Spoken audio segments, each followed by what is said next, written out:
사기에 속아 절망에 빠진 아들, 포기하지 않은 어머니의 사랑, 그리고 새로운 희망을 찾아가는 가족의 이야기. 어머니 은희는 아들 민수가 거액의 사기를 당해 알코올 중독으로 무너져가는 모습을 지켜봐야 했습니다.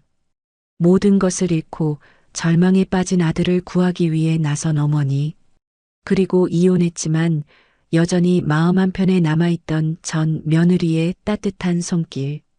과연 이 가족은 다시 일어설 수 있을까요? 사연 시작합니다. 늦가을 저녁 서점 셔터를 반쯤 내린 채 은희는 계산대 앞에 서 있었습니다.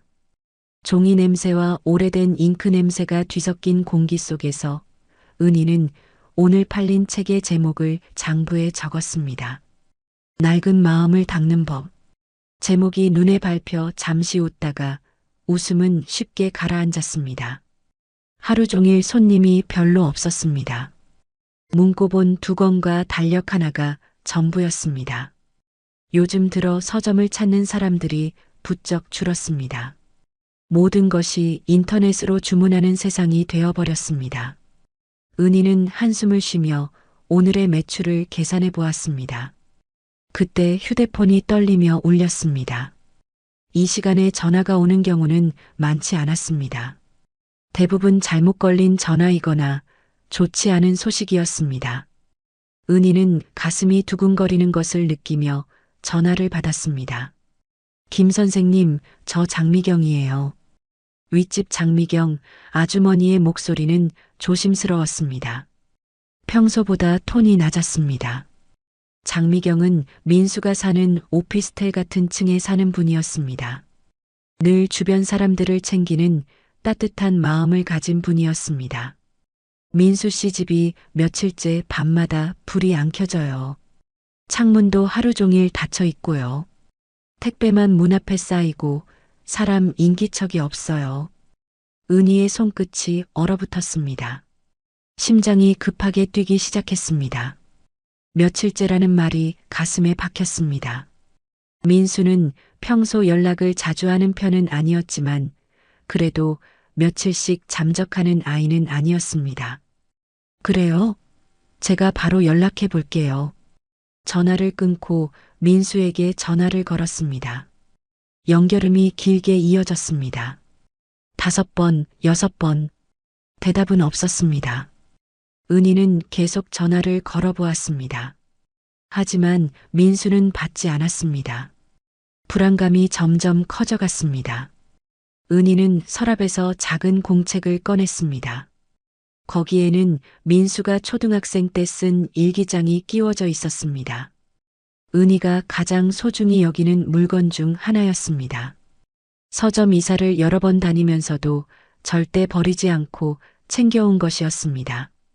첫 장에는 서툰 글씨로 이렇게 적혀 있었습니다. 나는 엄마처럼 강한 사람이 되고 싶다. 그 문장을 어루만지다가 은희는 손을 뗐습니다.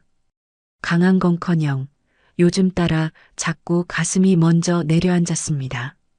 정말 강한 사람이었을까요? 아니면 강한 척하며 견뎌온 것일까요? 혼자 민수를 키우느라 정신없던 그 시절이 떠올랐습니다. 남편이 교통사고로 세상을 떠난 후 은희는 정말 강해져야 했습니다. 울 시간도 없었습니다. 당시 초등학생이었던 민수를 보면 울음을 참아야 했습니다. 매일 아침 6시에 일어나서 민수의 도시락을 준비하고 학교에 보낸 다음 자신도 학교로 출근했습니다. 퇴근 후에는 학원 차량을 기다리는 민수를 데리러 가고 집에 와서는 저녁을 준비했습니다. 밤늦게까지 수업 준비를 하고 민수의 숙제를 봐주었습니다. 그렇게 하루하루를 버텨냈습니다. 하지만 정작 민수와 깊은 대화를 나눌 시간은 많지 않았습니다. 먹고 사는 것만으로도 벅차서 아이의 마음을 세심하게 들여다볼 여유가 없었습니다. 지금 생각해보면 그때부터 민수와 조금씩 멀어지기 시작했던 것 같았습니다. 서점 셔터를 끝까지 내리고 은희는 발걸음을 돌렸습니다. 집으로 가려던 길에서 방향을 틀었습니다. 버스 정류장으로 걸어가며 고개를 들어보니 가로등 하나가 깜빡이며 죽어 있었습니다. 그 불빛이 꺼지는 순간 마음속에서도 한 조각 불이 꺼지는 소리가 났습니다. 버스를 기다리면서 은희는 계속 민수 생각을 했습니다. 언제부터 민수가 이렇게 연락을 뜸하게 했을까요? 대학을 졸업하고 직장을 구한 다음부터였을까요? 아니면 결혼을 한 다음부터였을까요? 결혼 후에는 명절이나 생일 때나 겨우 연락이 왔습니다. 그마저도 이혼한 후에는 더욱 뜸해졌습니다. 민수는 자신의 실패한 결혼 생활을 엄마에게 보여주기 싫어했습니다. 은희도 민수에게 부담을 주고 싶지 않아서 먼저 연락하지 않았습니다. 그렇게 서로 조심스러워하다 보니 점점 멀어졌습니다. 버스 창에 비친 자신의 얼굴은 예전보다 훨씬 말라 있었습니다. 괜찮아. 아무 일 없을 거야. 혼잣말을 해보았지만 심장은 거짓말을 못했습니다.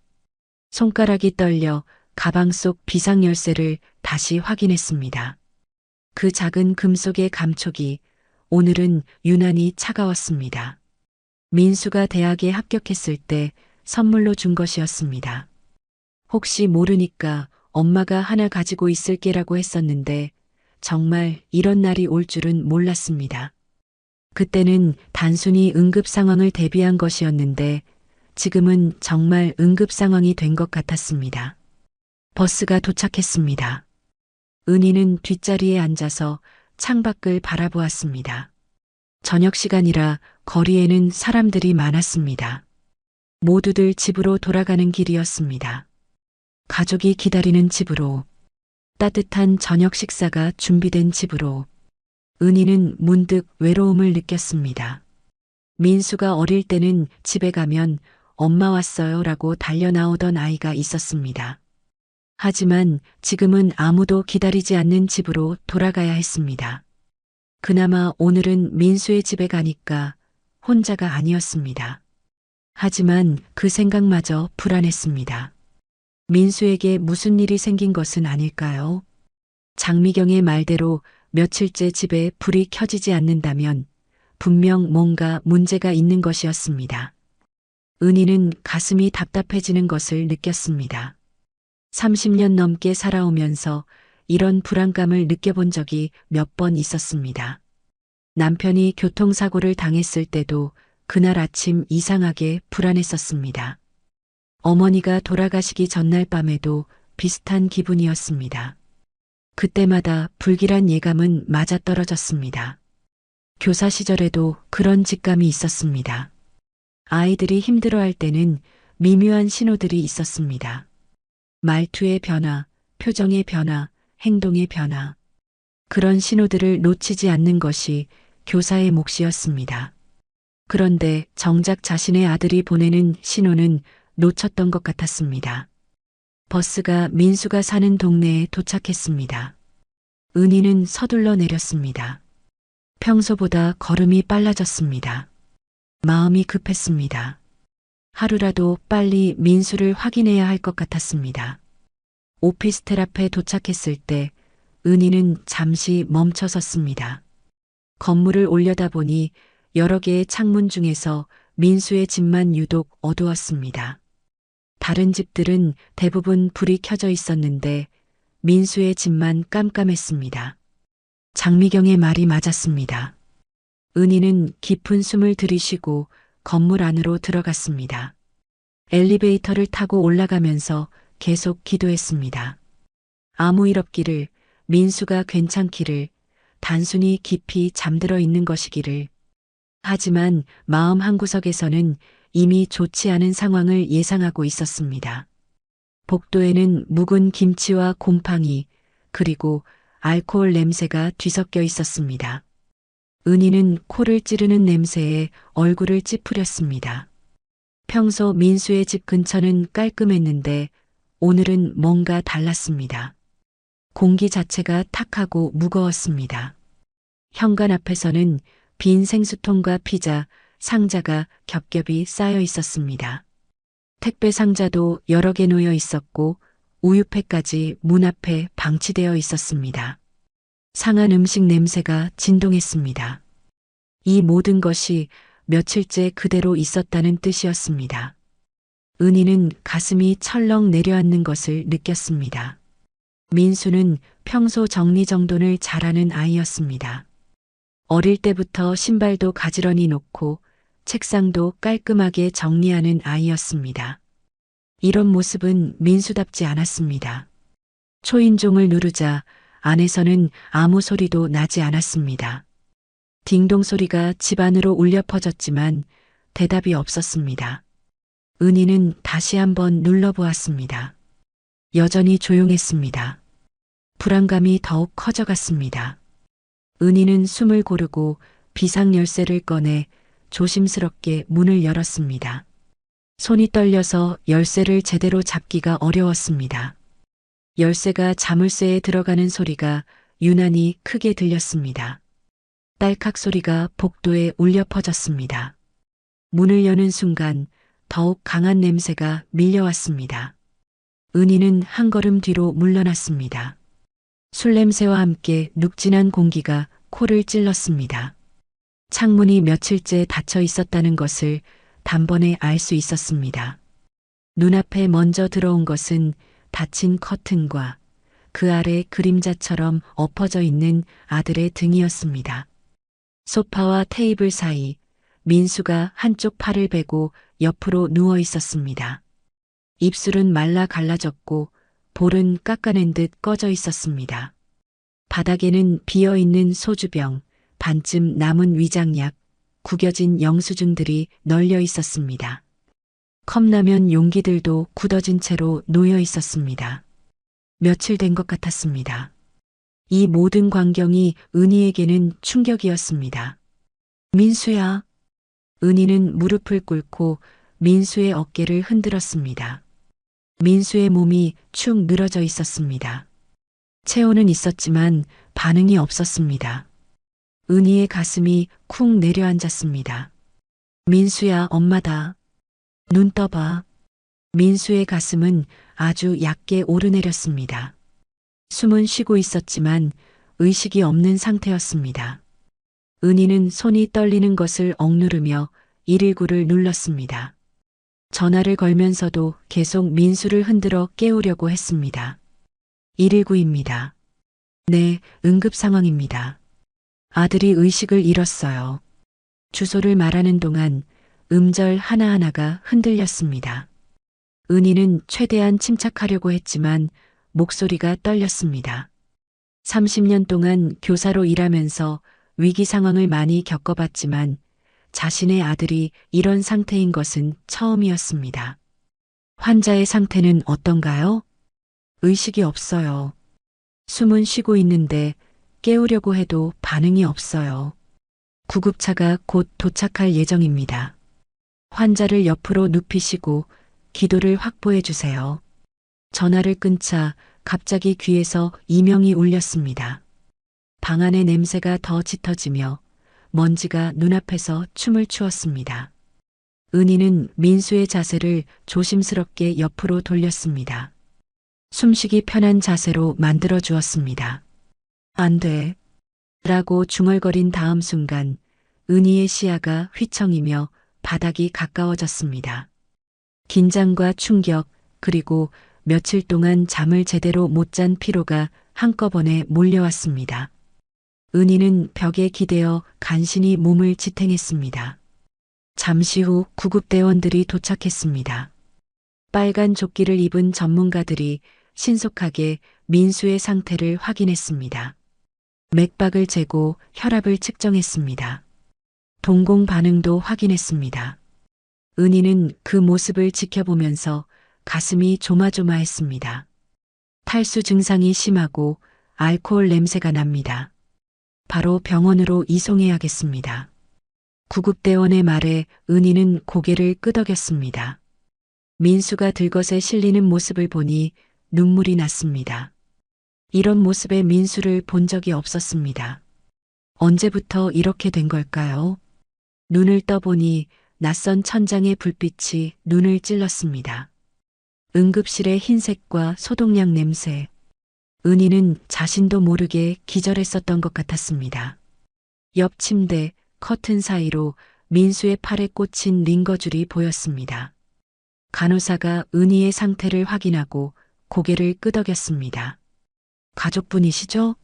저혈당에 긴장하셔서 잠깐 쓰러지셨어요. 물 드세요. 간호사가 건넨 물을 한 모금 마시자 목이 촉촉해졌습니다.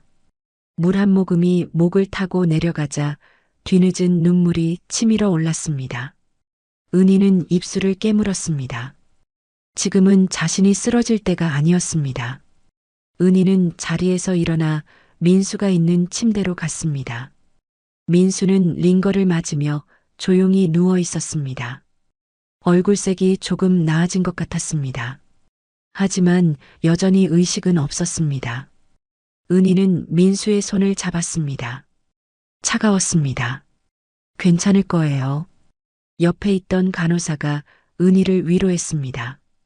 하지만 은희는 괜찮다는 말이 와닿지 않았습니다. 민수가 이런 상태가 된 것 자체가 괜찮지 않았습니다. 얼마나 힘들었으면 이렇게까지 되었을까요? 잠시 후 담당 의사가 나타났습니다. 40대 중반으로 보이는 남성 의사였습니다. 차트를 보면서 은희에게 설명하기 시작했습니다. 환자는 심한 탈수와 영양실조 상태입니다. 며칠 동안 제대로 식사를 하지 않은 것 같습니다. 은희는 의사의 말을 들으며 고개를 끄덕였습니다. 민수가 이렇게까지 방치하고 있었다는 것이 믿어지지 않았습니다. 왜 도움을 요청하지 않았을까요? 왜 혼자 이 모든 것을 견뎌내려고 했을까요? 알코올 섭취량도 상당했던 것으로 보입니다. 간 수치도 올라가 있어서 금주가 필요합니다. 의사의 말에 은희는 충격을 받았습니다. 민수가 이렇게 많이 술을 마셨다는 것을 몰랐습니다. 평소 민수는 술을 거의 마시지 않는 아이였는데 언제부터 이렇게 변한 걸까요? 지금 당장은 수액 공급으로 탈수를 해결하고 영양 상태를 개선해야 합니다. 그리고 정신건강의학과 상담도 받아보시는 것이 좋겠습니다. 의사는 펜으로 몇 가지 약 이름을 적어준 다음 은희의 눈을 똑바로 보았습니다. 가족의 도움이 필요합니다. 혼자서는 회복하기 어려운 상태입니다. 은희는 의사의 말을 새겨들었습니다. 이제부터 자신이 민수를 도와야 한다는 것을 깨달았습니다. 30년 전 혼자 민수를 키우기 시작했을 때처럼 이제는 무너진 민수를 다시 일으켜 세워야 했습니다. 잠시 후 민수가 눈을 떴습니다. 허공에 떠다니는 먼지를 따라가듯 민수가 천천히 눈동자를 은희 쪽으로 가져왔습니다. 초점이 제대로 맞지 않는 것 같았습니다. 엄마, 오지 말랬는데. 쉰 목소리가 흩어졌습니다. 며칠 동안 제대로 말을 하지 않았던 것 같았습니다. 목소리가 갈라져 있었습니다. 은희는 민수의 손을 잡으며 미소를 지었습니다. 내가 부르면 오고 안 불러도 온다고 했잖니. 은희는 민수의 손등을 감쌌습니다. 피부는 뜨거웠고 뼈마디가 손바닥에 선명히 느껴졌습니다. 평소보다 많이 마른 것 같았습니다. 제대로 식사를 하지 않았다는 증거였습니다. 침묵이 내려앉았습니다. 은희는 민수에게 무슨 말을 해야 할지 몰랐습니다. 왜 이렇게 되었는지, 언제부터 이렇게 힘들었는지 묻고 싶었지만 지금은 때가 아닌 것 같았습니다.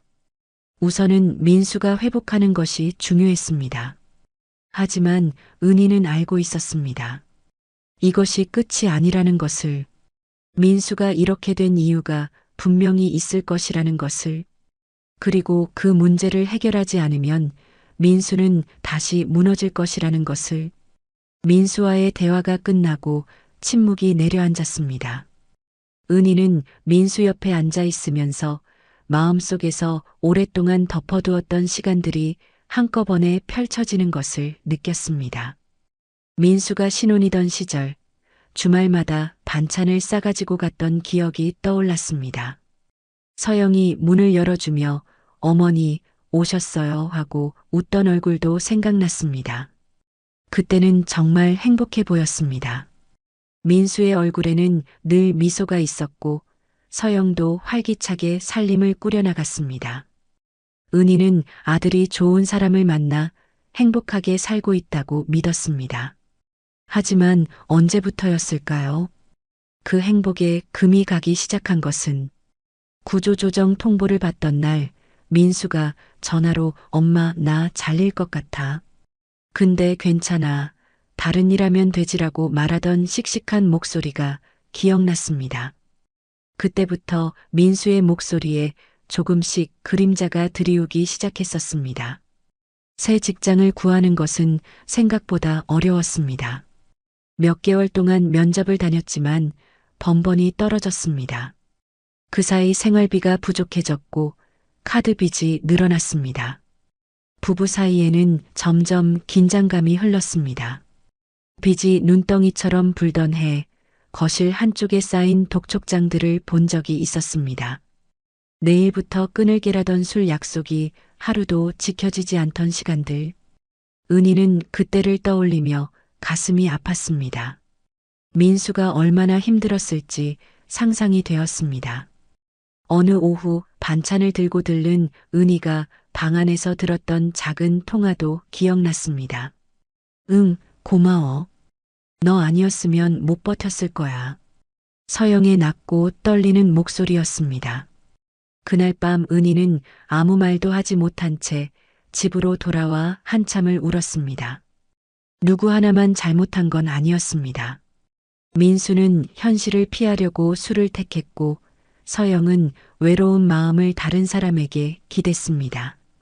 상처는 겹겹이 쌓여 어디서부터가 시작이었는지 알 수 없게 되었습니다.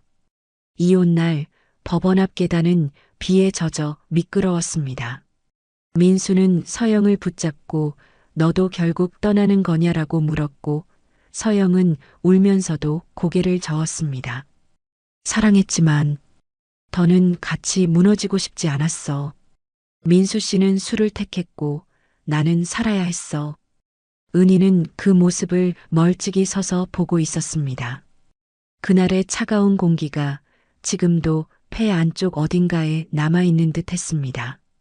민수와 서영 모두 상처받았고 은희 역시 무력감을 느꼈습니다.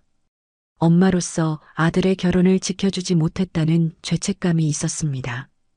병실로 돌아온 생각을 접으며 은희는 민수에게 물컵을 건넸습니다. 물 조금 마셔. 민수는 고개를 끄덕였지만 눈빛은 여전히 멀었습니다. 무언가 깊은 상처가 아직 아물지 않은 것 같았습니다. 한참을 망설이던 민수가 작은 목소리로 말했습니다. 엄마 나 사람들한테 속았어. 은희의 가슴이 철렁 내려앉았습니다. 민수의 목소리에는 절망과 후회가 섞여 있었습니다. 은희는 그제야 민수의 손목에 달린 고무줄을 보았습니다. 응급이라고 적힌 팔찌였습니다. 거기에 적힌 생년월일이 낡은 사진처럼 익숙했습니다. 무슨 일인지 차근차근 말해봐. 은희가 부드럽게 말했습니다. 하지만 민수는 입을 다물었습니다. 아직 말할 준비가 안 된 것 같았습니다. 말하는 것 자체가 고통스러워 보였습니다. 은희는 기다리기로 했습니다. 한참 후 민수가 중얼거리듯 말했습니다. 괜찮을 줄 알았어. 재개발은 늘 떴잖아. 땅값 오르면 빚도 다 갚고 서영이한테도 당당해질 수 있을 줄 알았어. 민수의 말끝이 흐려졌습니다. 은희는 그제야 상황을 조금 이해할 수 있었습니다. 민수가 재개발 투자에 손을 댔다는 뜻이었습니다. 그리고 그것이 실패로 끝났다는 것도 분명함 대신 후회가 남았습니다. 투자 이야기는 누가 먼저 꺼냈니? 회사 선배가 나중에 더 잘 안다는 사람을 소개해줬어. 사전 예약금만 넣으면 분양권 나온다고. 얼마나 투자했니? 민수는 대답하지 않았습니다. 하지만 표정만 봐도 적지 않은 금액이라는 것을 알 수 있었습니다. 은희는 더 이상 묻지 않았습니다. 지금 민수에게 필요한 것은 질책이 아니라 위로였습니다. 그때 병실 문이 조심스럽게 열리며 장미경이 들어왔습니다. 손에는 보온통과 작은 봉지를 들고 있었습니다. 장미경은 구급차가 출발할 때부터 계속 은희를 걱정해서 병원까지 따라온 것이었습니다. 사장님, 괜찮으세요? 아까 쓰러지셔서 얼마나 놀랐는지. 장미경의 목소리에는 진심 어린 걱정이 묻어 있었습니다. 은희가 민수의 집에서 기절했을 때 장미경이 구급대원들을 도와 은희를 돌봐줬던 것입니다. 미안해요. 괜찮아졌어요. 컵라면 대신 미역국 끓여왔어요. 속 달래야죠. 은희는 장미경에게 고개를 깊이 숙였습니다. 고마워요. 정말 고마워요. 이런 일까지. 아니에요. 다들 사정 있어요. 저도 혼자 사니까 이웃끼리 챙겨야죠. 장미경은 민수 집에서 본 것들을 낮은 목소리로 전했습니다. 한 달 전부터 양복 입은 남자들이 밤마다 오갔어요. 봉투 주고받고 서류도 넘기는 것 같고요. 목소리도 점점 커지고 마지막에는 고함 소리도 들렸어요. 은희의 가슴이 더욱 무거워졌습니다. 민수가 얼마나 큰 압박을 받았을지 짐작이 되었습니다. 혼자서 그 모든 것을 견뎌내려고 했던 민수가 안쓰러웠습니다. 그 사람들 어떻게 생겼어요? 한 명은 키가 크고 선글라스를 끼고 다녔어요. 또 한 명은 좀 통통하고 목소리가 거칠었어요. 돈 얘기하면서 협박하는 것 같더라고요. 장미경의 증언을 들으며 은희는 이 사건이 단순한 투자 실패가 아니라는 확신이 들었습니다. 계획적이고 조직적인 사기인 것 같았습니다. 민수의 휴대폰을 충전해 켜자 깨알 같은 문자들이 줄줄이 떴습니다. 5호 재개발 추진위원회 설명회, 지금 사면 2년 뒤 2배, 대출 대환 가능. 은희는 손끝이 차가워지는 걸 느꼈습니다. 이런 종류의 문자를 본 적이 있었습니다. 서점 손님들이 가끔 이런 사기 문자 얘기를 했었거든요. 하지만 민수가 이런 사기에 당했다는 것은 믿기 어려웠습니다.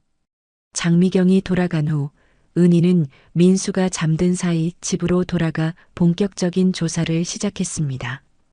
창문을 활짝 열고 환기를 시킨 다음 민수의 방을 정리하기 시작했습니다. 서랍을 열었을 때 노란 봉투가 눈에 들어왔습니다. 계약서라는 글자가 굵게 찍혀 있었습니다. 은희는 봉투를 조심스럽게 열어보았습니다. 그 안에는 여러 장의 종이가 들어 있었습니다. 재개발 사전 분양 예약 확약서, 투자 이행 각서, 대출 동의서. 금액란에는 1억 원이라는 숫자가 붉은 도장처럼 박혀 있었습니다. 은희의 손끝이 떨렸습니다. 민수의 월급으로는 모을 수 없는 큰 돈이었습니다. 서점을 하는 은희에게도 상상할 수 없는 큰 돈이었습니다. 계약서 상단의 로고는 그럴싸했지만 주소와 담당자의 연락처는 이상하게도 대포폰 같았습니다. 정식 회사라면 고정전화나 사무실 주소가 있어야 할 텐데 모든 것이 불분명했습니다. 은희는 서랍에서 명함 한 장을 뽑아 들었습니다. 미래도시 재개발 컨설팅 팀장 김영수 금빛 테두리가 싸구려 같아서 더 불길했습니다. 은희는 그동안 비용 절약하려고 직접 집배점에 가서 붙이던 서점 포스터들이 떠올랐습니다. 멀쩡한 글씨체 위에 터무니없는 약속은 언제나 과장으로 칠해져 있었습니다. 이 명함도 마찬가지였습니다. 너무 화려하고 너무 자신만만했습니다. 은희는 교사 시절 익힌 체계적인 정리법을 동원했습니다. 증거는 순서가 생명이라는 것을 30년 동안 체득해왔습니다. 휴대폰으로 계약서를 전부 촬영하고 프린터로 출력해 큰 스케치북에 차례로 붙였습니다. 문자 캡처, 통장 거래 내역, 명함 사진까지 한데 묶었습니다. 표지에는 굵은 글씨로 적었습니다. 민수 사건 자료 기문이. 밤이 깊어갈수록 종이의 흰색은 더 차갑게 빛났습니다. 은희는 마지막 장을 붙이며 속으로 중얼거렸습니다. 종이는 무심하지만 오래 버틴다. 그러니까 우리도 버티자. 하지만 동시에 걱정도 밀려왔습니다. 이런 복잡한 사기 사건을 혼자 해결할 수 있을까요? 그 순간 전화가 울렸습니다. 화면에는 서영이라고 떠 있었습니다. 전 며느리 서영, 은희는 한 박자 쉬고 받았습니다. 어머니, 민수 씨 소식 들었어요. 제가 도움이 될 수 있을지.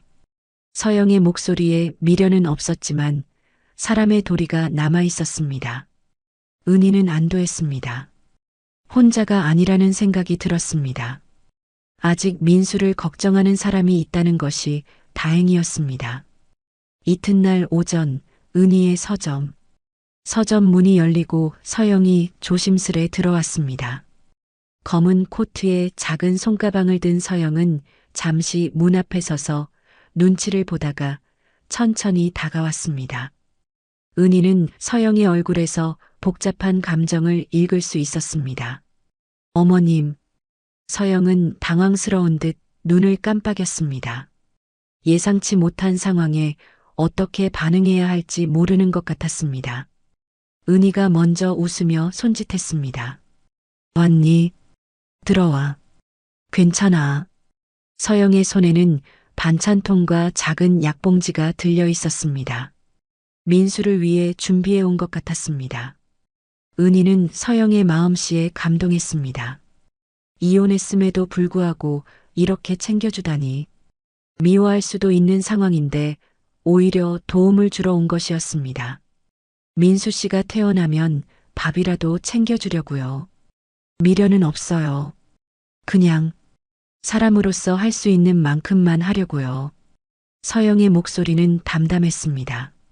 하지만 그 속에 따뜻함이 숨어 있었습니다. 은희는 서영이 여전히 민수를 걱정하고 있다는 것을 알 수 있었습니다. 사랑은 끝났지만 인간적인 정은 남아있는 것 같았습니다. 은희는 어젯밤 정리한 스크랩북을 서영에게 보여주었습니다.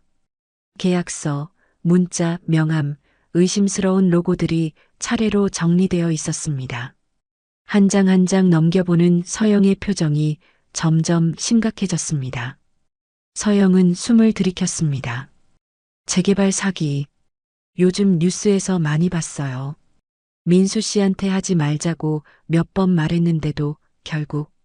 서영의 목소리에 후회가 묻어 있었습니다. 결혼 생활 마지막 시기에 민수가 이런 투자 이야기를 꺼냈을 때 더 강하게 말렸어야 했는데 하는 생각이 들었습니다.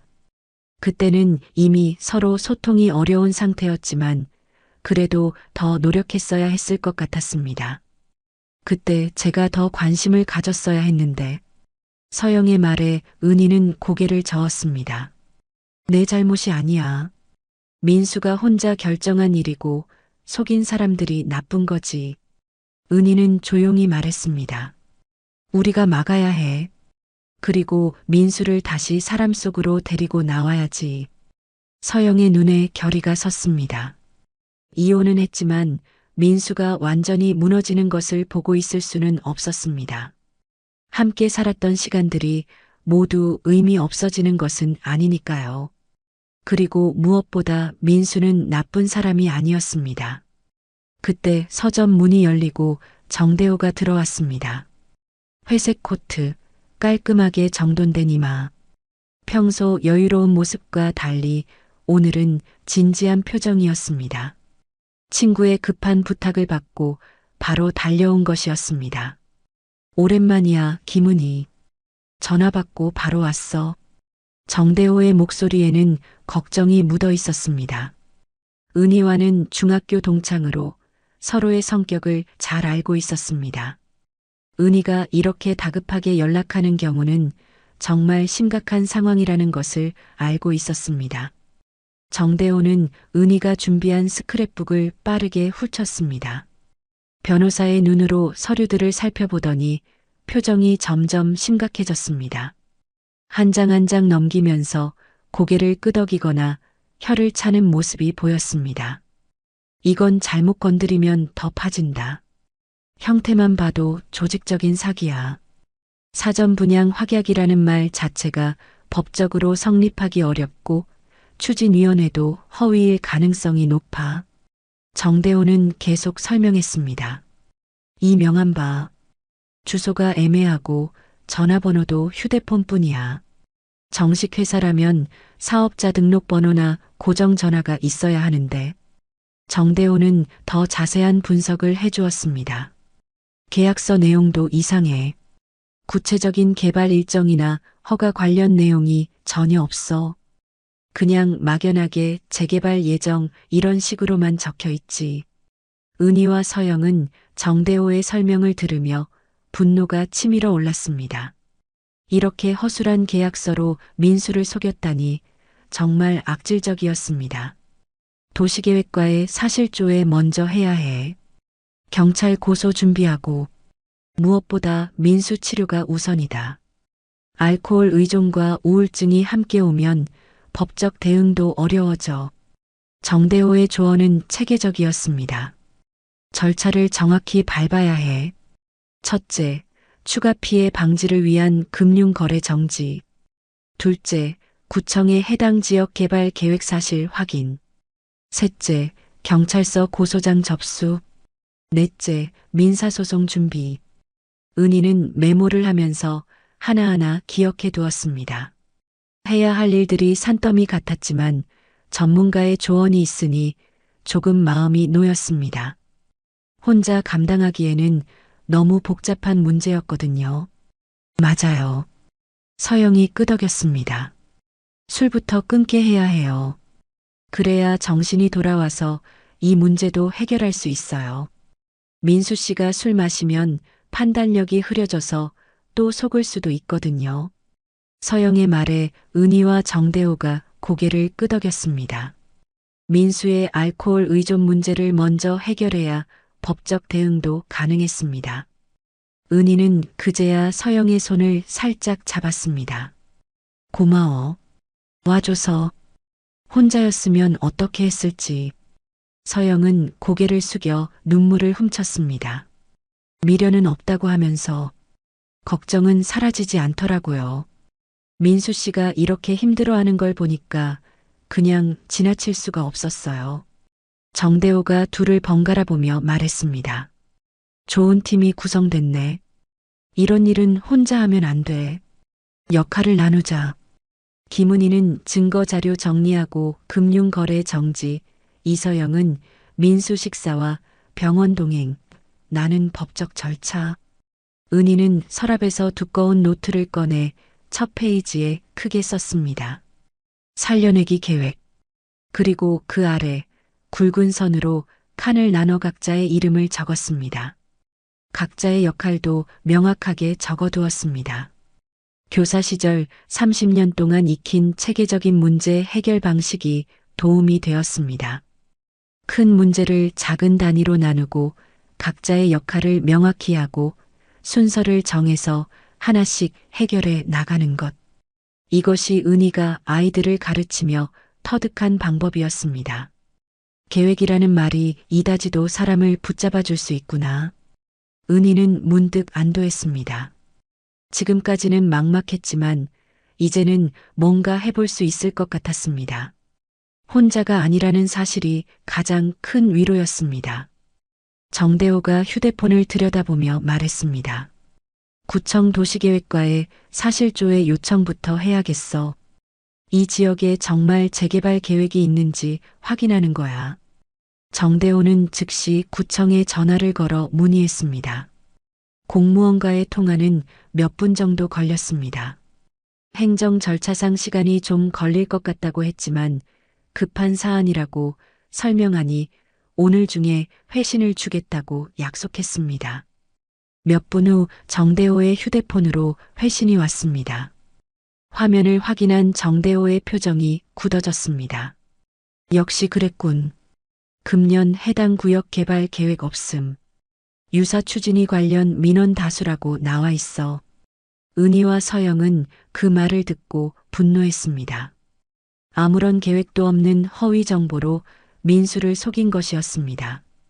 1억 원이라는 큰 돈을 가져간 것도 모자라서 민수의 정신까지 무너뜨린 것입니다. 이 사람들 정말 악질이네요. 서영이 이를 갈며 말했습니다. 민수 씨뿐만 아니라 다른 피해자들도 많을 것 같아요. 정대호도 고개를 끄덕였습니다. 이런 식으로 사기를 치는 조직들은 보통 여러 명을 한꺼번에 속여 피해 규모가 클 가능성이 높아.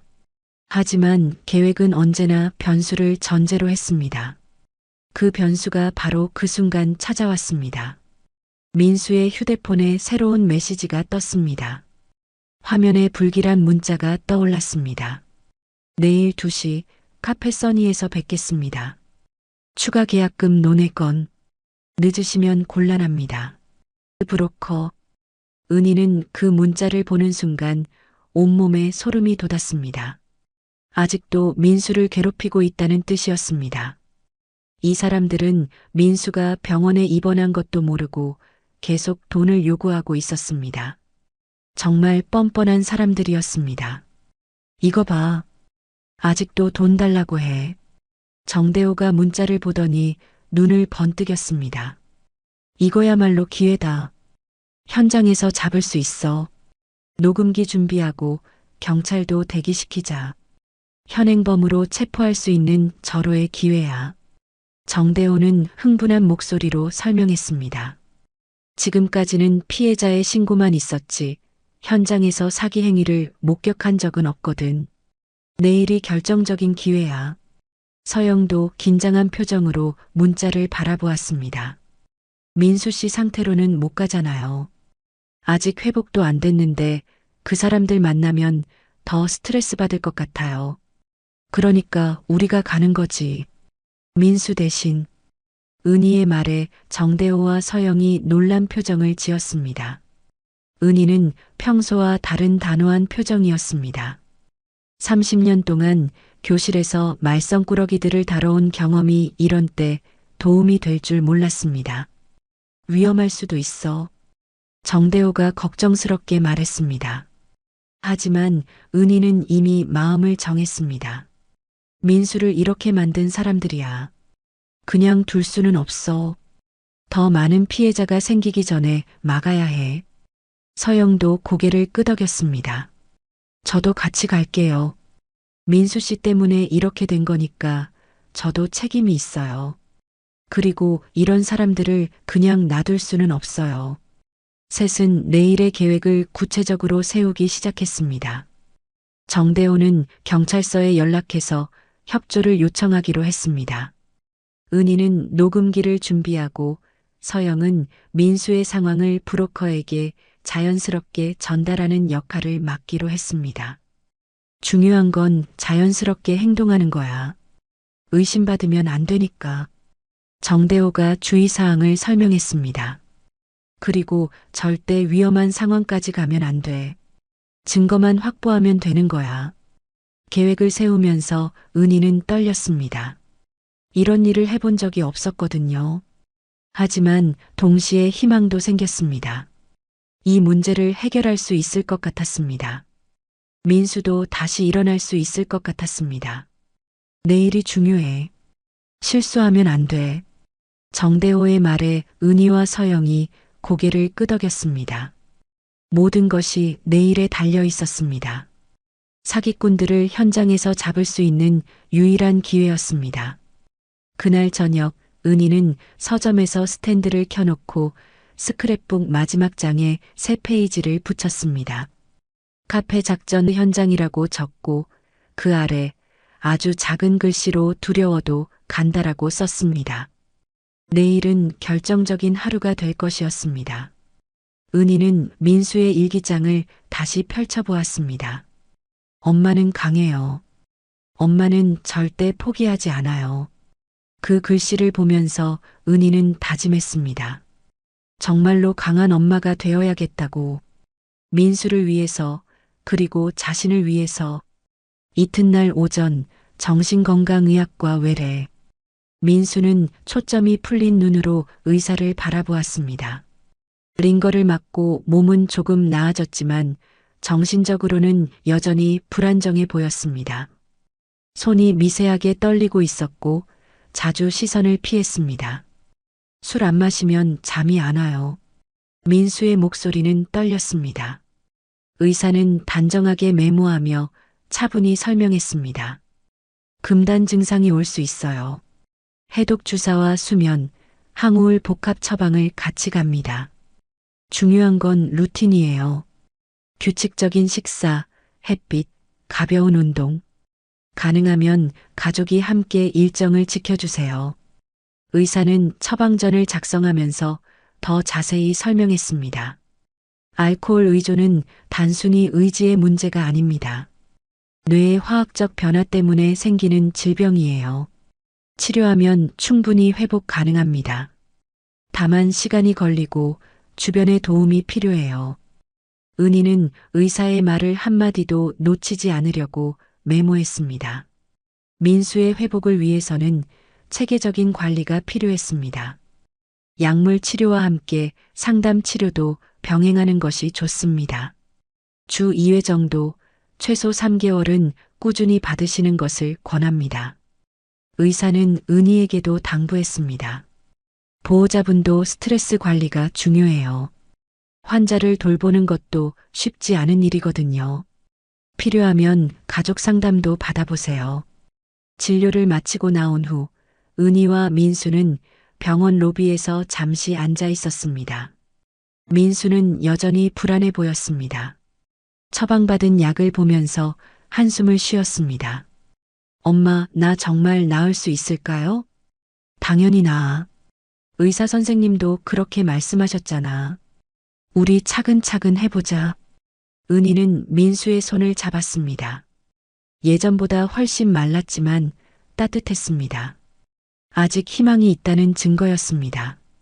병원 입구에서 서영이 따끈한 누룽지와 김밥을 들고 기다리고 있었습니다. 어젯밤 약속한 대로 민수의 병원 동행을 위해 온 것이었습니다. 이거라도 드세요. 민수는 말없이 받았습니다. 서영과 마주치는 것이 어색했지만 거부할 수는 없었습니다. 서영의 마음씨에 고마웠습니다. 고맙다. 그 한마디에 서영의 어깨가 조금 내려앉았습니다.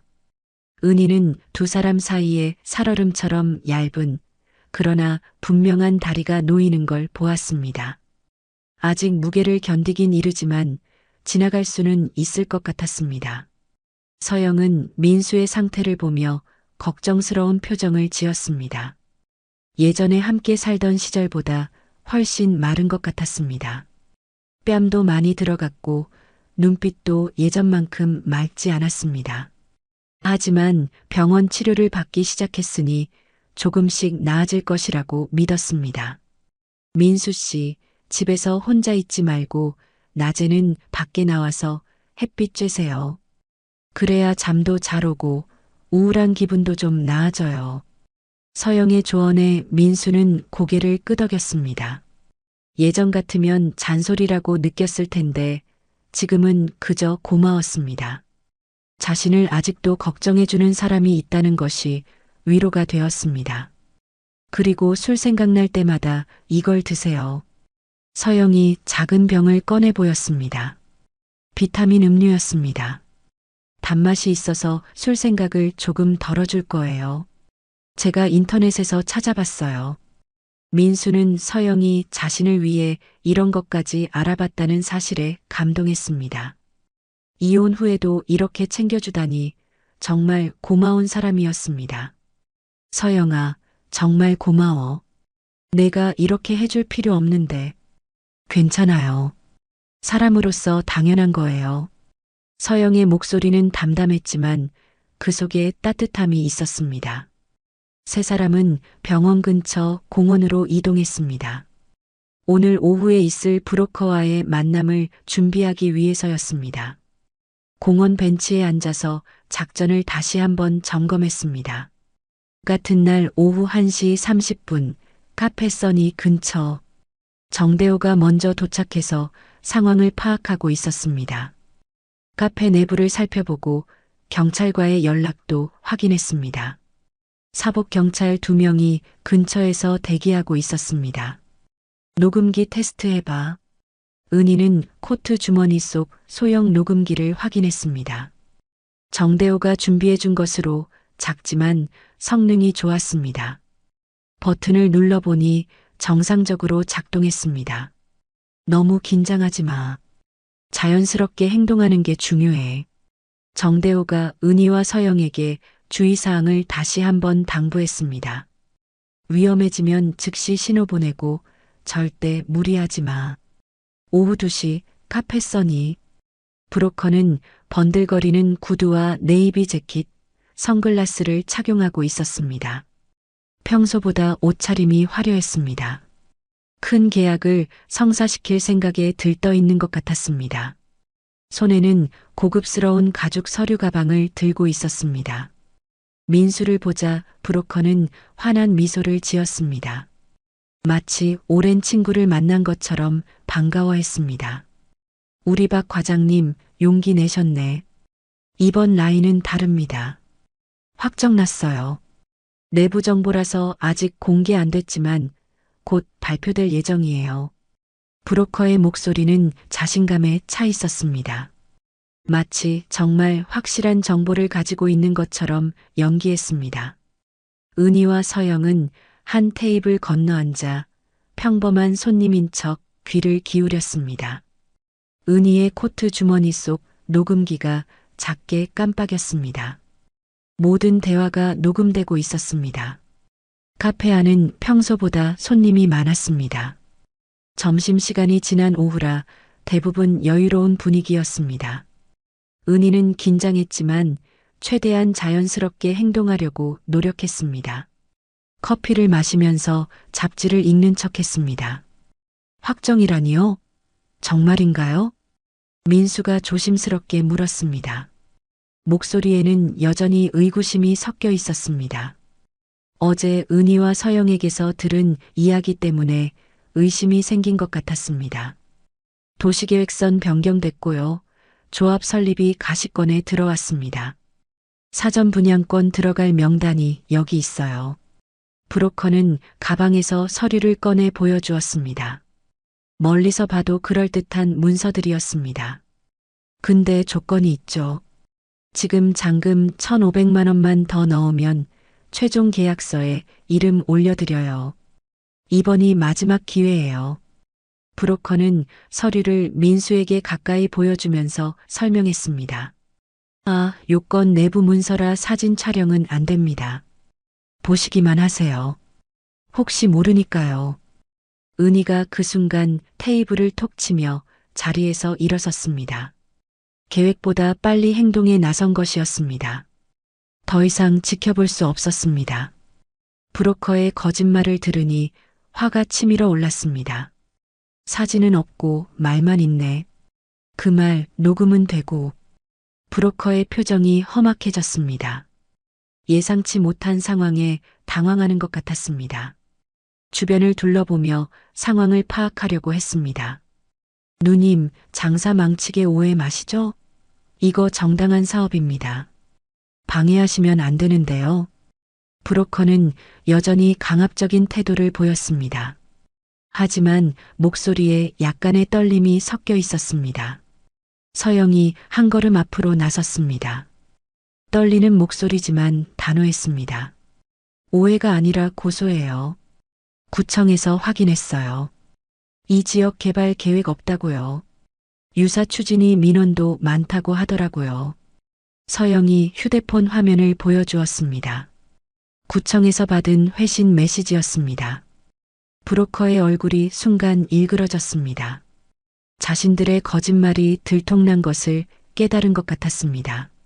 하지만 곧 태연한 척하며 둘러댔습니다. 그건 아직 공개 안 된 정보고요. 우리한테는 특별한 루트가 있어서 구청 직원들도 모르는 내부 정보예요. 카페 문 쪽에서 정대호가 경찰과 함께 들어섰습니다.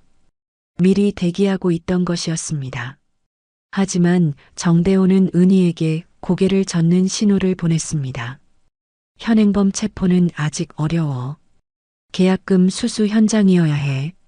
실제로 돈이 오가는 순간을 포착해야 사기 혐의로 체포할 수 있었습니다. 아직은 때가 아니었습니다. 하지만 녹음은 충분히 확보했습니다. 은희는 한숨을 삼키고 브로커를 똑바로 바라보았습니다. 사람이 망가지면 돈보다 먼저 무너지는 게 마음인 거 알아요? 당신들 말로 사람 잡잖아. 은희의 목소리에는 분노와 안타까움이 섞여 있었습니다. 브로커는 비웃었습니다. 그럼 말로 하세요. 저희는 법대로 할 테니까. 계약서에 사인했으면 지켜야죠. 그게 상도이예요. 경찰이 신분을 밝히고 신분증 확인을 요구했습니다. 브로커는 지금은 바쁘다며 자리를 뜨려 했습니다. 상황이 자신에게 불리하게 돌아가는 것을 알고 있었습니다. 어디로 가시나요? 내일 설명회 있다면서요? 정대호가 한마디 던졌습니다. 브로커의 발걸음이 반걸음 멈췄습니다. 예상치 못한 질문에 당황한 것 같았습니다. 지하식당 예약하셨다면서요? 많은 분들을 초대한다고 들었는데. 서영이 휴대폰 화면을 들어 보였습니다. 민수의 휴대폰에 온 설명회 초대 문자 캡처였습니다. 브로커의 눈이 가늘어졌습니다. 그건 손님 관리 차원입니다. 기존 투자자분들께 진행 상황을 알려드리는 거예요. 브로커는 둘러댔지만 이미 자신들의 계획이 노출된 것을 알고 있었습니다. 땀이 이마에 맺히기 시작했습니다. 은희는 그 장면을 눈에 새겼습니다. 도망치는 등, 눌린 어깨, 말끝의 떨림. 거짓말은 언제나 발목을 붙잡는다는 것을 다시 한번 확인했습니다. 내일 그 발목을 제대로 잡을 수 있을 것 같았습니다. 브로커는 서둘러 자리를 떠났습니다. 계획이 틀어진 것을 알고 도망가는 것 같았습니다. 하지만 내일 설명회에는 나타날 것이었습니다. 이미 많은 사람들을 초대했으니까요.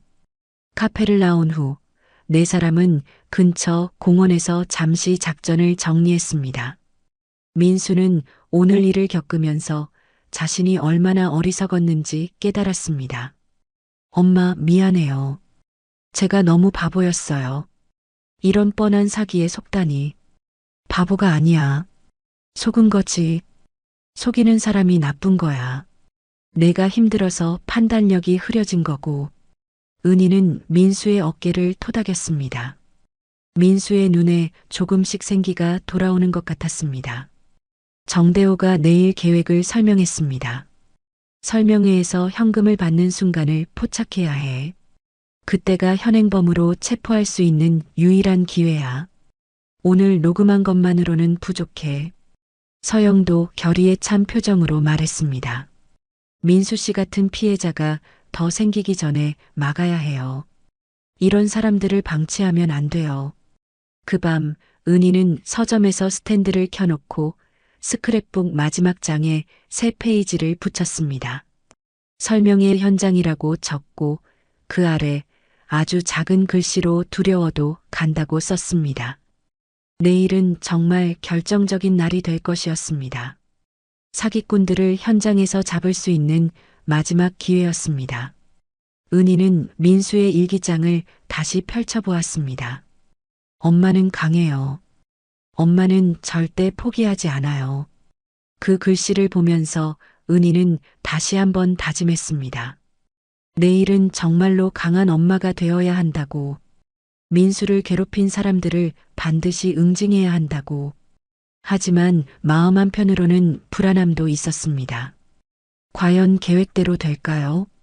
사기꾼들이 의심하지는 않을까요? 혹시 위험한 상황이 벌어지지는 않을까요? 그래도 가야 했습니다. 민수 같은 피해자가 더 생기는 것을 막기 위해서라도, 그리고 무엇보다 민수가 다시 일어설 수 있도록 도와주기 위해서라도. 다음 날 오후 6시 지하식당 앞. 설명회 장소는 시내 한복판 상가 건물 지하였습니다. 대박식당이라는 간판이 걸린 곳이었습니다. 평범한 식당처럼 보이지만 오늘은 특별한 용도로 사용되고 있었습니다. 입구에는 재개발 투자 설명회라는 현수막이 걸려 있었습니다. 은희와 서영, 정대호는 각각 다른 시간에 도착해서 자연스럽게 자리를 잡았습니다. 은희는 가장 뒤쪽 테이블에 앉아 전체 상황을 관찰할 수 있는 위치를 선택했습니다. 서영은 중간쯤, 정대호는 앞쪽에 앉았습니다. 식당 안에는 이미 20여 명의 사람들이 모여 있었습니다. 대부분 50대 이상의 중년들이었습니다. 얼굴에는 기대와 불안이 섞인 표정들이 보였습니다. 누군가는 메모장을 준비하고 있었고 누군가는 계산기를 만지작거리고 있었습니다. 은희는 그 모습들을 보며 가슴이 아팠습니다. 저 사람들 모두가 민수와 같은 상황에 놓여 있을 수도 있었습니다. 더 늦기 전에 막아야 했습니다. 7시 정각 브로커가 등장했습니다. 어제와 같은 네이비 재킷에 반짝이는 구두를 신고 있었습니다. 뒤따라 키 큰 남자와 통통한 남자가 함께 들어왔습니다. 장미경이 말했던 바로 그 사람들이었습니다. 브로커는 마이크를 들고 환한 미소로 인사했습니다. 안녕하세요, 여러분. 바쁘신 중에 참석해 주셔서 감사합니다. 오늘 정말 좋은 소식을 가지고 왔습니다. 브로커의 목소리는 자신감에 차 있었습니다. 마치 정말 확실한 투자 기회를 제공하는 것처럼 연기했습니다. 먼저 프로젝터를 통해 개발 예정 지역을 보여드리겠습니다. 화면에는 그럴듯한 지도와 건물 조감도가 나타났습니다. 최신 아파트 단지의 모습이었습니다. 참석자들이 감탄사를 흘렸습니다. 이 지역이 내년 하반기부터 본격적인 재개발에 들어갑니다.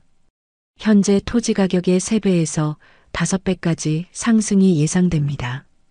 브로커는 포인터로 지도를 가리키며 설명했습니다. 하지만 은희는 어제 정대호로부터 들은 정보를 기억하고 있었습니다. 이 지역에는 아무런 개발 계획이 없었습니다. 지금까지 1차 모집에서 총 15억 원이 모였습니다. 오늘이 2차 마지막 모집입니다. 키 큰 남자가 가방에서 돈뭉치를 꺼내 보여주었습니다. 참석자들의 눈이 번뜩였습니다.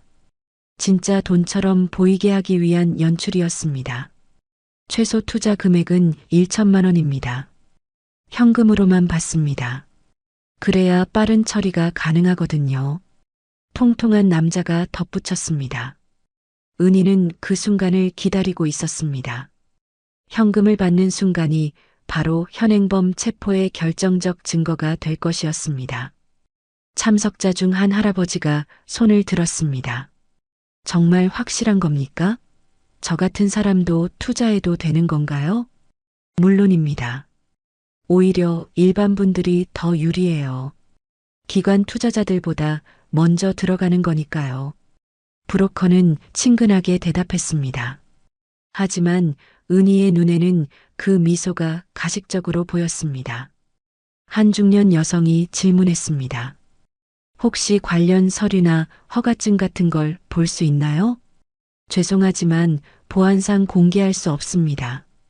대신 투자 확약서는 작성해 드립니다. 브로커의 대답에 일부 참석자들이 의아한 표정을 지었습니다. 하지만 돈에 대한 욕심이 의심을 누르는 것 같았습니다. 그럼 투자 의향이 있으신 분들은 앞으로 나와주세요. 순서대로 접수받겠습니다. 몇 명이 일어나기 시작했습니다. 은희는 긴장했습니다. 이제 정말 결정적인 순간이 다가왔습니다. 그때 정대호가 일어났습니다. 잠깐만요. 질문이 있습니다. 브로커가 약간 당황한 표정을 지었습니다. 네, 말씀하세요. 구청에 확인해 보니 이 지역에는 개발 계획이 없다고 하던데요. 식당 안이 술렁거렸습니다. 참석자들이 서로 얼굴을 바라보며 웅성거렸습니다. 브로커는 당황했지만 곧 진정했습니다.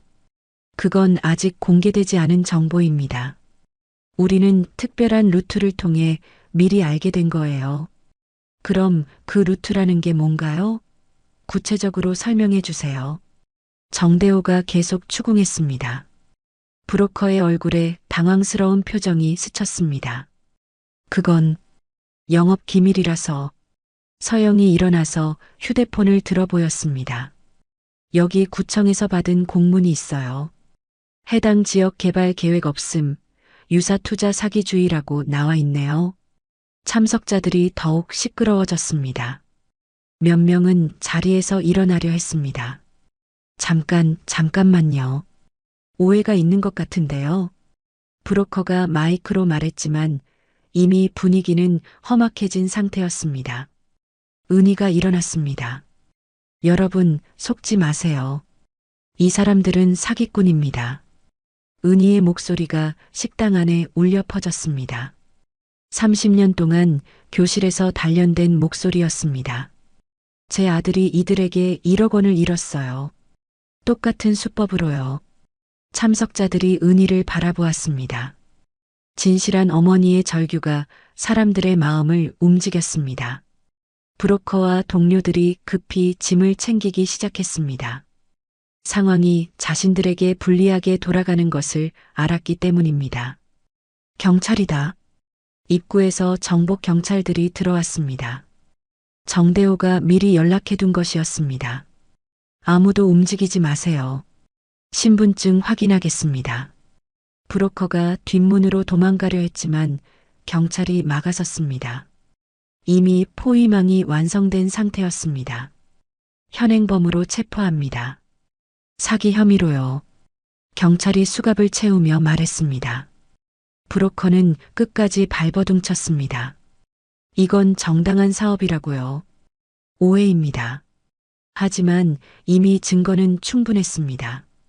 은희의 녹음 파일, 구청의 공문, 그리고 현장에서의 사기 행위까지. 키 큰 남자가 가방을 버리고 도망가려 했지만 참석자들이 막았습니다. 속을 뻔했던 분노가 폭발한 것이었습니다. 이 사람들 때문에 우리가 당할 뻔했네요. 한 할아버지가 붕괴하며 말했습니다. 통통한 남자는 체념한 듯 순순히 체포에 응했습니다. 게임이 끝났다는 것을 알고 있었습니다. 경찰이 현장을 정리하는 동안 참석자들은 서로 이야기를 나누었습니다. 다행히 안 속았네요. 은희 씨 덕분이에요. 정말 고마워요. 사람들이 은희에게 고마움을 표했습니다. 은희는 부끄러웠지만 뿌듯했습니다. 경찰서에서 조서를 작성한 후 세 사람은 늦은 저녁을 함께 했습니다. 작은 분식점에서 라면을 먹으며 오늘의 일을 정리했습니다. 정말 잘했어, 은희야. 용기 있는 행동이었어. 정대호가 진심으로 말했습니다. 저도 많이 배웠어요. 이런 일에 함께할 수 있어서 의미 있었어요. 서영도 고개를 끄덕였습니다. 민수 씨도 이제 좀 안심하고 치료받을 수 있을 것 같아요. 은희는 비로소 안도의 한숨을 쉬었습니다. 긴 싸움이 끝난 것 같았습니다. 이제 민수 회복에만 집중하면 되겠네요. 그날 밤 은희는 민수에게 전화를 걸었습니다. 민수야, 다 끝났어. 그 사람들 잡혔어? 전화 너머로 민수의 흐느끼는 소리가 들렸습니다. 엄마, 고마워요. 정말 고마워요. 고맙긴 당연한 거지. 이제 치료받고 다시 시작하자. 은희는 따뜻하게 말했습니다. 스크랩북 마지막 페이지에 은희는 작은 글씨로 적었습니다. 2025년 9월 2일. 정의가 이겼다. 민수가 돌아온다. 긴 터널의 끝이 보이기 시작했습니다. 민수의 진짜 회복은 이제부터 시작될 것이었습니다. 하지만 은희는 확신했습니다. 가족과 친구들이 함께한다면 분명히 이겨낼 수 있을 것이라고. 사기범들이 체포된 지 일주일 후 민수는 정신건강의학과에서 정기 진료를 받고 있었습니다. 의사는 민수의 상태를 꼼꼼히 확인했습니다. 지난주와 비교해 얼굴색이 많이 좋아진 것 같았습니다. 눈에도 조금씩 생기가 돌아오고 있었습니다.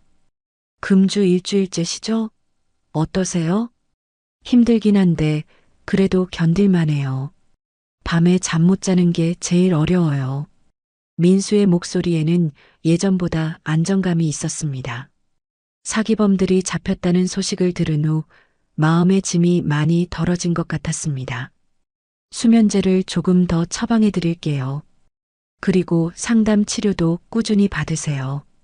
트라우마 회복에 도움이 될 거예요. 의사는 처방전을 작성하며 당부했습니다.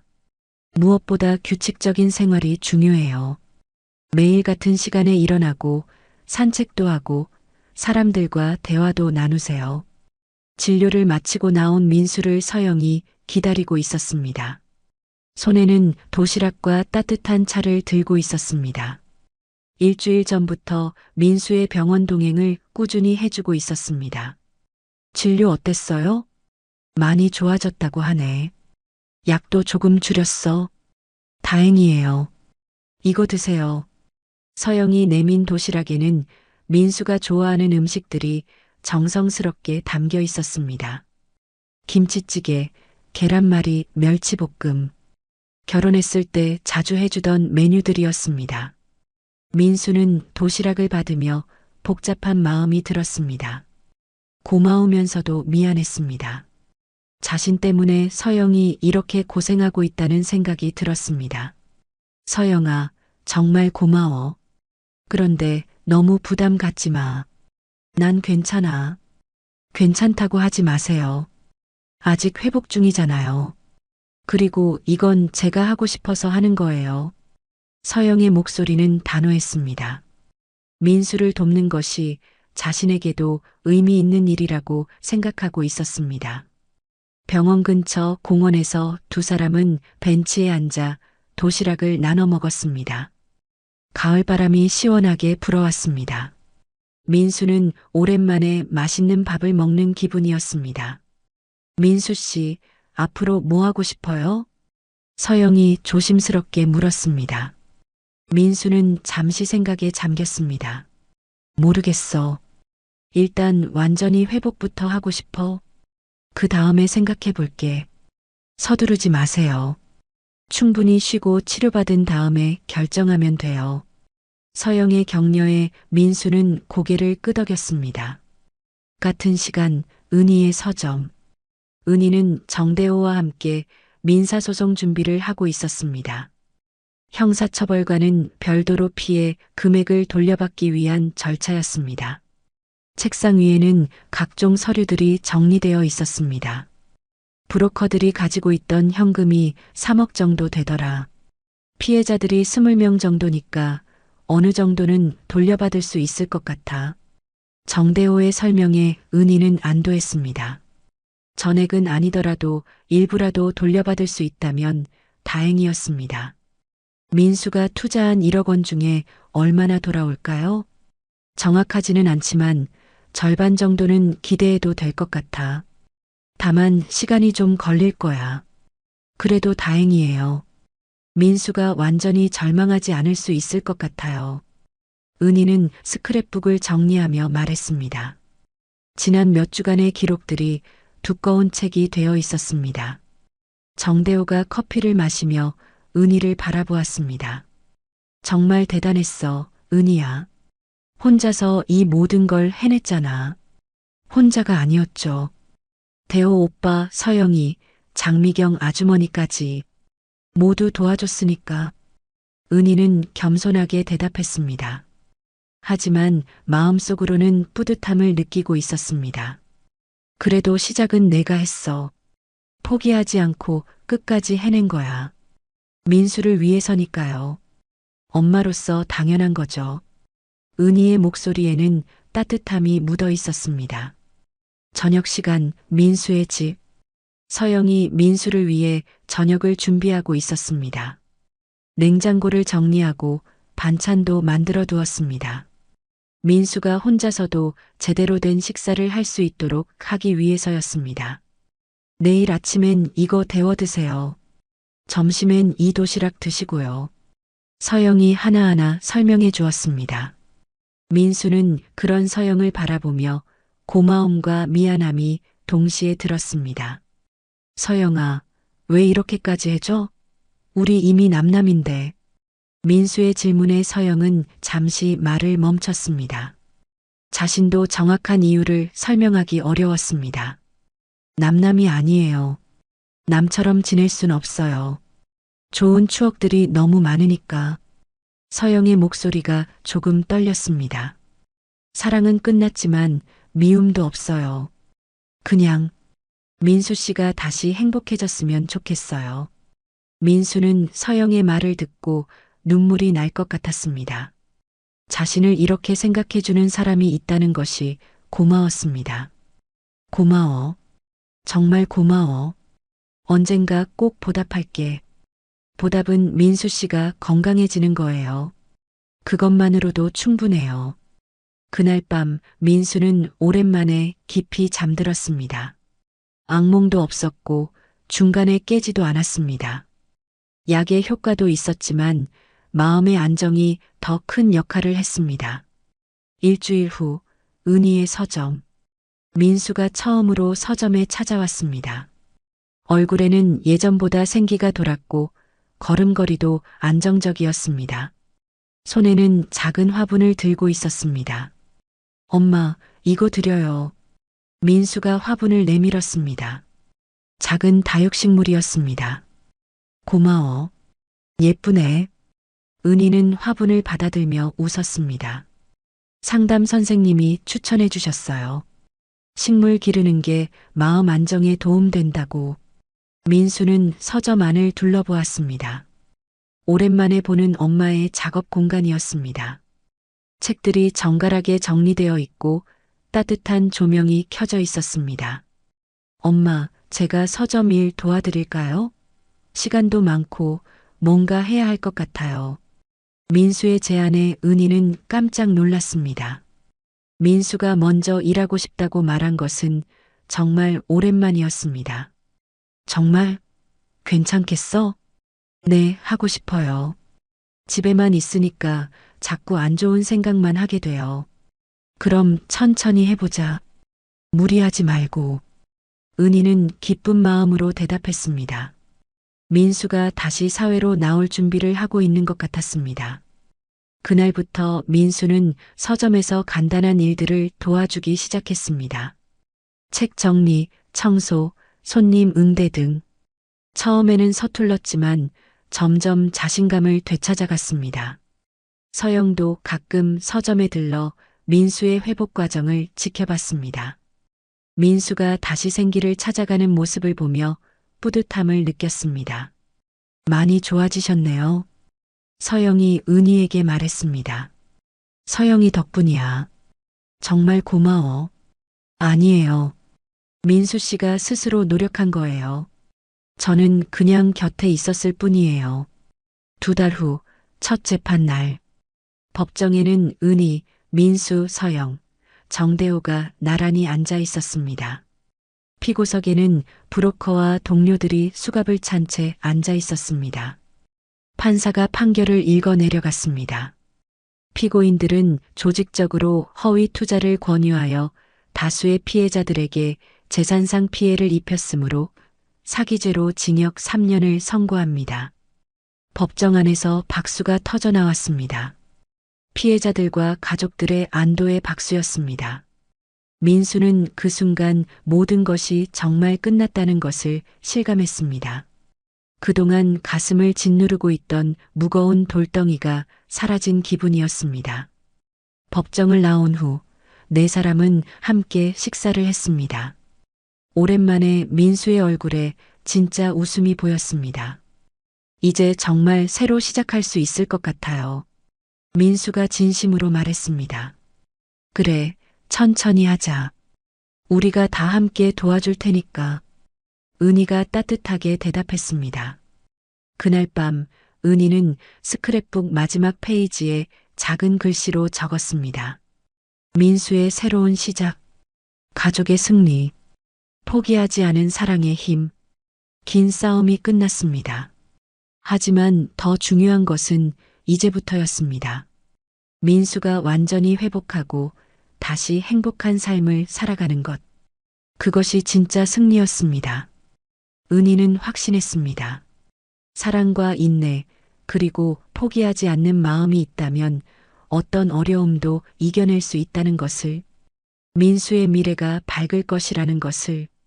6개월 후, 봄. 서점에는 따뜻한 봄볕이 들어오고 있었습니다. 민수는 새로 들어온 책들을 정리하며 가벼운 콧노래를 흥얼거렸습니다. 예전에는 상상할 수 없었던 평온한 일상이었습니다.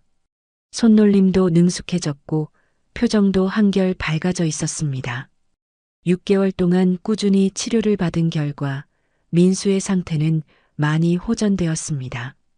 술을 완전히 끊은 지도 5개월째였습니다. 처음에는 힘들었지만 이제는 술 생각도 별로 나지 않았습니다. 대신 독서나 서점 일에서 보람을 찾게 되었습니다. 민수야, 이 책들은 어떻게 배치하면 좋을까? 은희가 새로 들어온 자기계발서들을 보며 물었습니다. 민수는 잠시 생각하더니 대답했습니다. 입구 쪽 진열대가 좋을 것 같아요. 사람들이 들어오자마자 볼 수 있게. 그렇게 하자. 은희는 민수의 의견을 듣고 고개를 끄덕였습니다. 요즘 민수의 제안들이 꽤 실용적이어서 서점 운영에 도움이 되고 있었습니다. 민수는 서점 일을 도우면서 점점 자신감을 되찾고 있었습니다. 손님들과 대화하는 것도 자연스러워졌고 책 추천도 제법 잘하게 되었습니다. 특히 같은 어려움을 겪었던 사람들에게는 더욱 세심하게 신경 써주었습니다. 어머니, 혹시 우울증 관련 책 있나요? 한 중년 여성이 조심스럽게 물었습니다. 민수가 친근하게 웃으며 대답했습니다. 네, 이쪽에 있어요. 이 책이 특히 도움이 될 것 같은데요. 민수가 추천한 책을 손님이 만족스럽게 구매해 갔습니다. 이런 순간들이 민수에게는 큰 보람이었습니다. 자신의 경험이 다른 사람에게 도움이 될 수 있다는 것을 깨달았습니다.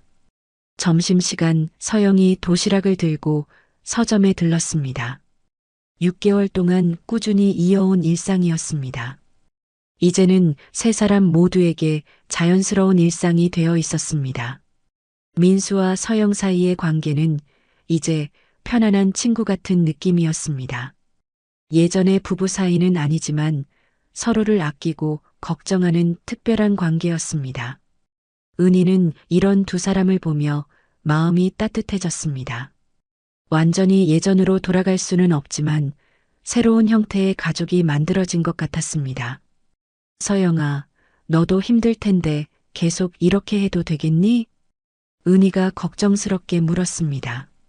서영도 자신의 삶이 있을 텐데 계속 민수를 돌보는 것이 부담스러울 수도 있었습니다. 괜찮아요. 저도 의미 있는 일이라고 생각해요. 그리고 민수 씨가 완전히 회복하는 걸 보고 싶어요. 서영의 대답에 진심이 담겨 있었습니다. 오후에는 정대호가 좋은 소식을 가지고 찾아왔습니다. 손에는 서류 봉투를 들고 있었고 표정이 밝았습니다. 은희야, 좋은 소식이야. 배상금이 나왔어. 정대호가 서류를 펼쳐 보였습니다.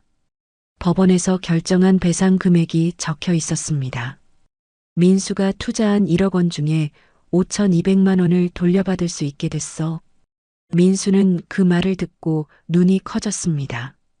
생각보다 많은 금액이 돌아오는 것이었습니다. 정말요?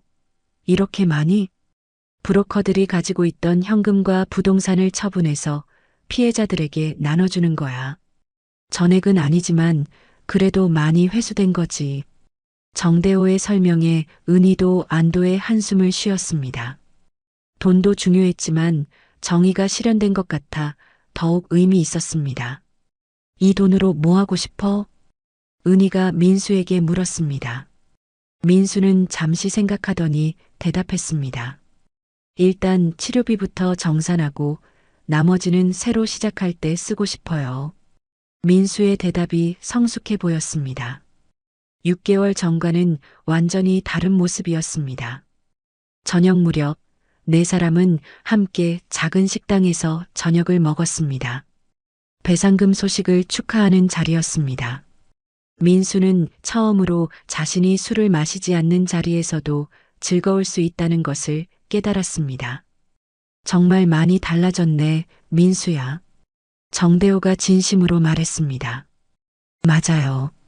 6개월 전과는 완전히 다른 사람 같아요.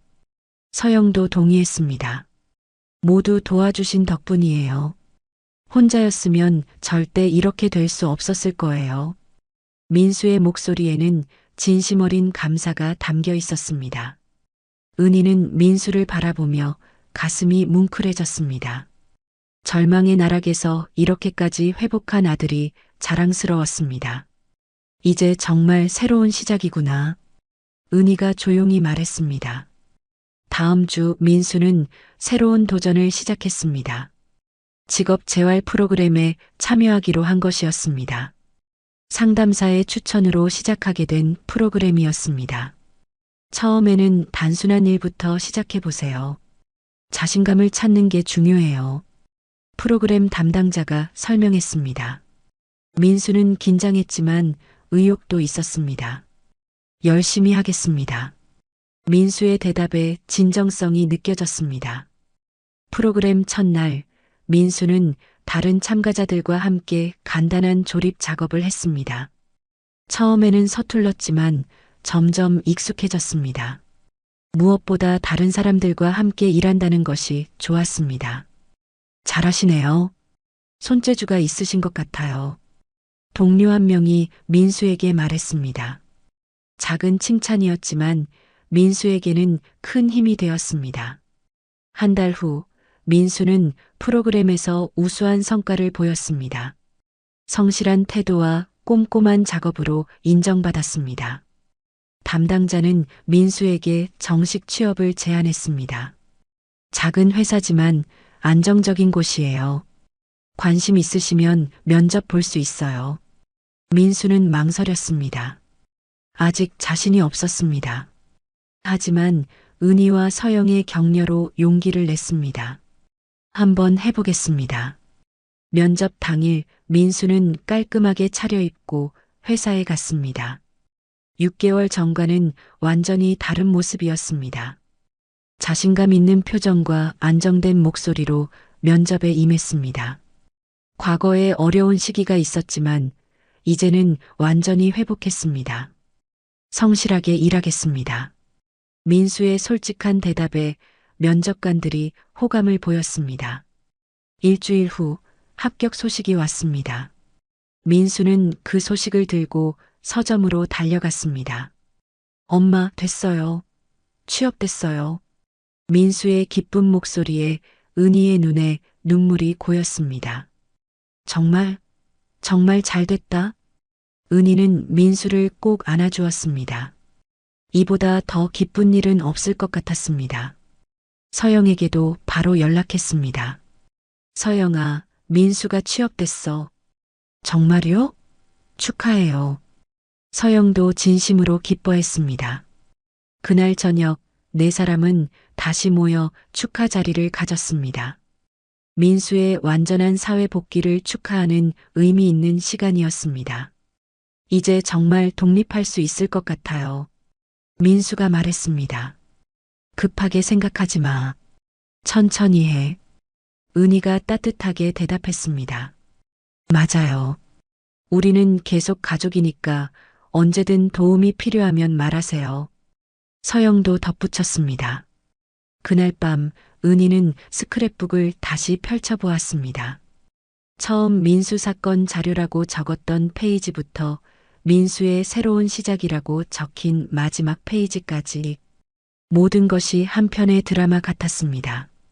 은희는 마지막 페이지 아래쪽에 작은 글씨로 적었습니다. 사랑은 기다림이고 가족은 포기하지 않는 것이다. 민수야, 앞으로도 행복하길. 창밖으로 보이는 밤하늘에는 별들이 반짝이고 있었습니다. 민수의 미래도 저 별들처럼 밝게 빛날 것이라고 은희는 믿었습니다. 긴 터널을 지나 마침내 빛을 찾았습니다. 이제 민수는 진짜 새로운 인생을 시작할 준비가 되었습니다. 가족의 사랑과 친구의 우정, 그리고 무엇보다 포기하지 않는 마음이 만들어낸 기적이었습니다. 지금까지 한 가족의 기적 같은 회복 이야기를 들어주셔서 감사합니다. 절망의 나락에서 다시 일어선 민수, 포기하지 않은 어머니 은희, 그리고 변함없는 사랑으로 곁을 지켜준 서영의 이야기였습니다. 때로는 인생이 우리를 무너뜨리려 할 때가 있습니다. 하지만 오늘 이야기에서 보셨듯이 사랑하는 사람들의 손길과 포기하지 않는 마음이 있다면 어떤 어려움도 이겨낼 수 있습니다. 혹시 지금 힘든 시간을 보내고 계신 분이 있다면 기억해 주세요. 당신은 혼자가 아닙니다. 그리고 어떤 상황에서도 새로운 시작은 가능합니다. 이 가족에게 응원의 메시지를 보내주고 싶으시거나 여러분만의 희망 이야기가 있으시다면 댓글로 나눠주세요. 그럼 오늘도 따뜻한 하루 되시고 다음에도 마음을 울리는 좋은 이야기로 찾아뵙겠습니다. 감사합니다.